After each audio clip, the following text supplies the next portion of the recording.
Shalom, selamat pagi saudara sekalian yang dikasihi Tuhan Yesus Kristus. Kita berjumpa kembali dalam Sapaan dan Renungan Pagi GKI Salatiga. Hari ini, Sabtu 13 Desember 2025, bersama saya, Nancy Damayanti. Sebelum kita mendengarkan firman Tuhan, marilah kita berdoa. Bapa di surga, yang kasih dan keadilannya boleh kami kenal dalam pribadi Tuhan Yesus Kristus, dalam karya penebusannya di kayu salib. Kami memohon hikmat, bimbingan Roh Kudus, dan hati yang terbuka agar dapat menerima dan memahami kebenaran Injil-Mu dengan penuh kerendahan hati. Dalam nama Tuhan Yesus Kristus kami berdoa dan memohon. Amin. Firman Tuhan yang mendasari perenungan kita hari ini diambil dari Lukas 24 ayat 36 sampai 37 yang berbunyi demikian. Dan sementara mereka bercakap-cakap tentang hal-hal itu, Yesus tiba-tiba berdiri di tengah-tengah mereka dan berkata kepada mereka, "Damai sejahtera bagi kamu." Mereka terkejut dan takut dan menyangka bahwa mereka melihat hantu. Tema perenungan kita pada hari ini adalah damai yang kekal.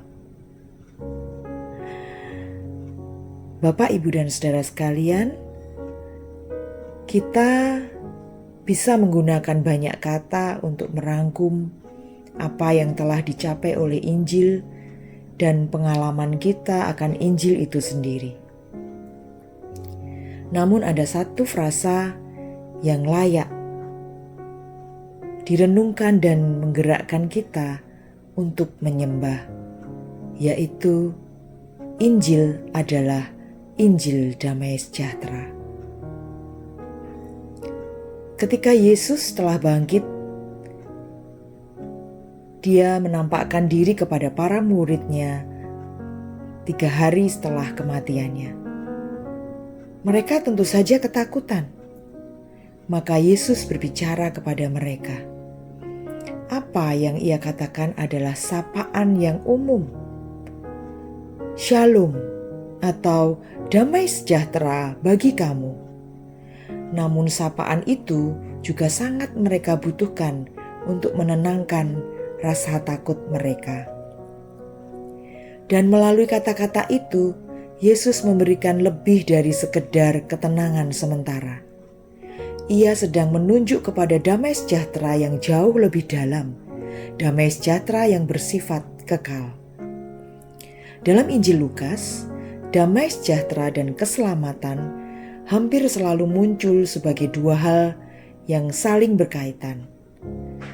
Di awal Injil Lukas, Simeon menanggapi kabar tentang kelahiran Yesus dengan berdoa, "Tuhan, sekarang biarkanlah hamba-Mu ini pergi dalam damai sejahtera, sesuai dengan firman-Mu, sebab mataku telah melihat keselamatan-Mu."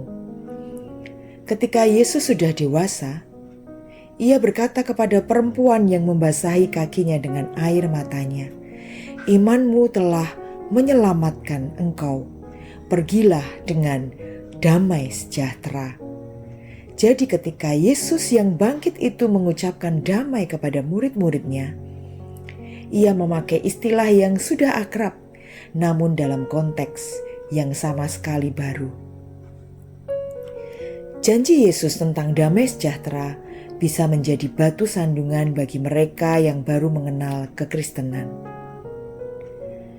Saat-saat menyambut masa Natal seperti ini, orang sering mendengar kalimat seperti damai sejahtera di bumi dan kemurahan hati bagi manusia. Dan mungkin mereka berkata dalam hati, nyatanya damai seperti itu tidak terjadi. Justru rasanya perang, perpecahan, dan perselisihan semakin banyak hari ini dibandingkan masa manapun sebelumnya. Lalu apa sebenarnya maksud Yesus ketika ia menjanjikan damai kepada murid-muridnya? Perhatikan bahwa pernyataan damai dari Yesus langsung diikuti dengan undangan untuk melihat tangan dan kakinya, bukti bahwa ia telah disalibkan. Dan apa makna penyalipannya itu? Penyalipan bukan sekedar tragedi. Penyalipan adalah karya substitusi. Pengorbanan diri Yesus menggantikan orang berdosa untuk mendamaikan manusia dengan Allah melalui darah salibnya. Jika damai sejahtera yang Yesus maksud hanya berarti akhir dari kekerasan dan kejahatan manusia, maka kekristenan hanyalah angan-angan. Jika damai sejahtera yang Yesus maksud hanyalah ketenangan psikologis untuk membuat hidup terasa lebih ringan, maka kekristenan tidak lebih dari sekedar hiburan rohani. Tetapi jika damai sejahtera yang Yesus maksud adalah damai antara manusia berdosa dan Allah yang kudus, yang diperoleh melalui salib, maka Injil adalah kabar terbesar sepanjang masa. Justru itulah mengapa Yesus datang kepada para murid dalam kondisi ketakutan. Ia menguatkan mereka. Damai sejahteranya berbeda dari damai dunia. Yesus berkata, "Damai sejahtera ku tinggalkan bagimu. Damai sejahteraku kuberikan kepadamu, dan apa yang kuberikan tidak seperti yang diberikan oleh dunia kepadamu. Janganlah gelisah dan gentar hatimu." Damai sejahtera yang sejati bukan berasal dari situasi hidup yang baik, tetapi dari hubungan yang telah dipulihkan dengan Allah melalui Kristus. Damai itu kekal karena didirikan oleh darah Yesus, bukan oleh keadaan dunia. Karena itu, ketika Yesus berkata, "Damai sejahtera bagimu," ia tidak sedang memberikan pelarian emosional. Ia sedang menyatakan realitas Injil.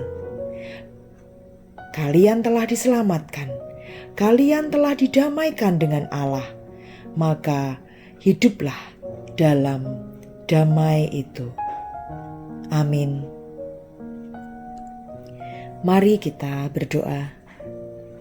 Tuhan Yesus, kami bersyukur atas kebenaran Injil-Mu yang Kau nyatakan pada kami pagi hari ini.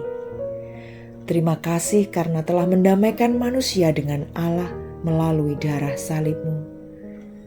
Ajari kami untuk menyambut anugerah keselamatan yang Kau berikan itu dengan sikap hati yang selalu bertumbuh dan disempurnakan oleh Injil Yesus Kristus.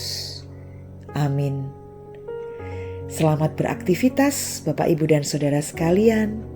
Tuhan Yesus memberkati.